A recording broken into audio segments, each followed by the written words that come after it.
গত দেড় দশক ধরে আন্দোলনরত এই ফ্যাসিবাদী সরকারকে সরাবার জন্য যারা সবচেয়ে বেশি ত্যাগ স্বীকার করেছেন তারা এবং তাদের পরিবারবর্গ, একই সাথে গত জুলাই আগস্টের আন্দোলনে, কারণ দেড় দশক ধরে আমরা আন্দোলন করছি, জুলাই আগস্টের আন্দোলনেও যারা আহত হয়েছেন, সবচেয়ে বেশি ত্যাগ স্বীকার করেছেন তাদের এবং তাদের পরিবারবর্গকে আমার সালাম এবং শুভেচ্ছা। আপনারা আমরা একত্রিত ছিলাম বলে বাংলাদেশকে নতুন ভাবে জয় আমরা এনে দিতে পেরেছি, তার জন্য আপনাদের সবাইকে অসংখ্য ধন্যবাদ।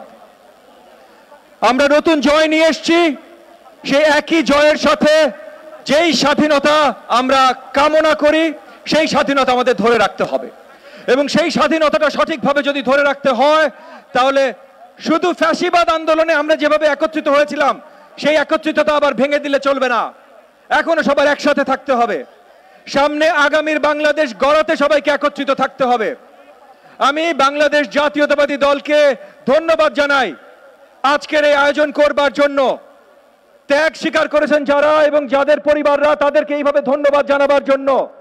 এবং একই সাথে ধন্যবাদ জানাই বাংলাদেশ জাতীয়তাবাদী দলের ভারপ্রাপ্ত চেয়ারপারসন জনাব তারেক রহমান, যিনি পুরো আন্দোলনের সময়, গত 2 বছর যে আমরা এক দফা আন্দোলন ছিলাম সেই আন্দোলনের সময় এবং এই জুলাই আগস্ট আন্দোলনের সময় যতভাবে পারেন আমাদের সবাইকে সহযোগিতা করতে চেষ্টা করেছেন।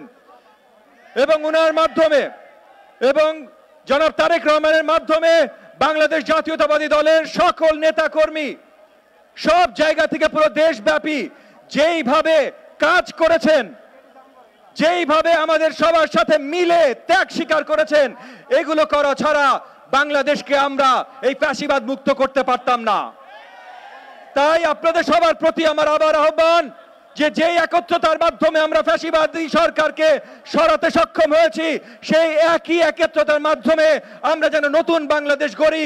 আমাদের একসাথে থাকতে হবে, দেশকে শক্ত করতে হবে। আপনাদের সবাইকে ধন্যবাদ। জয় বাংলাদেশ।